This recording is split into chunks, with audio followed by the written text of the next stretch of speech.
여러분 안녕하십니까? 영수회담이 성사되었지만 아직 날짜와 방식은 정해지지 않았다고 합니다. 행정부 수반인 대통령과 입법부 제1야당 대표 간의 회담을 영수회담이라 하는데, 김대중 정부 때 8차례로 가장 많았고, 문재인 정부 때는 한 차례, 박근혜 정부 때는 한 차례도 없었습니다. 우선 영수회담이 성사된 것에 대해 많은 사람들이 반기고 있지만 우려의 목소리도 높습니다. 날짜와 형식, 방법 등을 관계자들이 협의 후 언론에 공개하는 것이 보통인데, 이런 절차 없이 공개된 것도 염려스럽습니다. 결과적으로 이번 영수회담이 정말로 성사될 경우 윤석열 대통령보다 이재명 대표에게 더 유리할 것으로 보입니다. 국가를 위해 반드시 필요한 절차라면 국민으로서 반대할 이유란 없을 것입니다. 그러나 정치공학적 셈법으로 보면 이재명 대표의 노림수는 분명하다고 하겠습니다. 그는 가장 먼저 민생을 말하면서 국민 1인당 25만 원을 주자고 할 것입니다.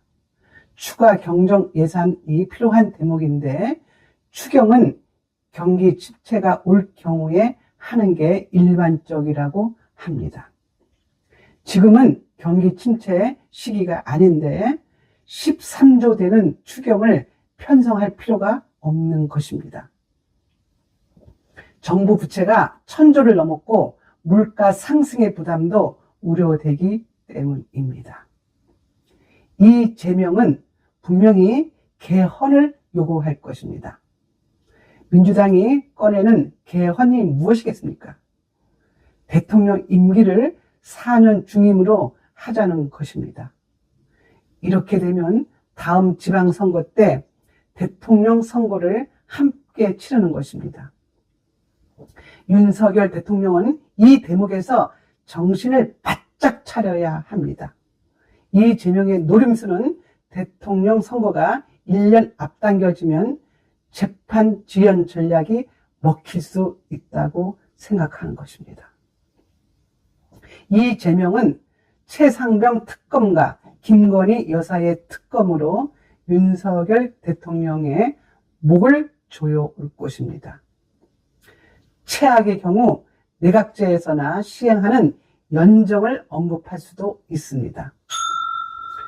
조국혁신당, 개혁신당까지 참여시켜 탄핵을 진행할 수 있다고 은밀히 으름장을 놓을지도 모릅니다.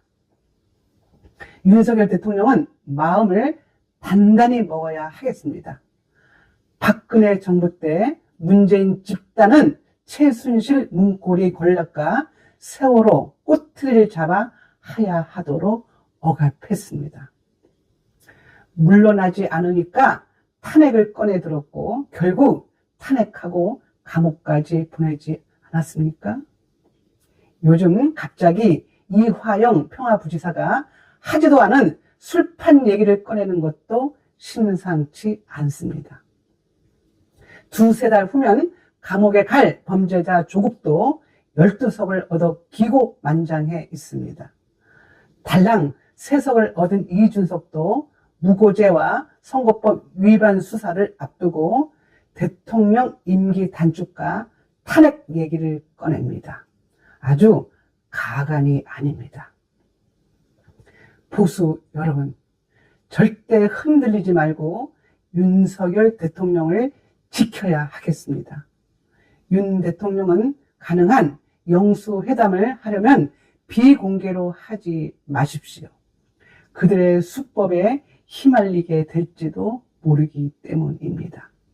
이재명은 오직 사법 리스크를 줄이려고 안간 힘을 쓸 것입니다.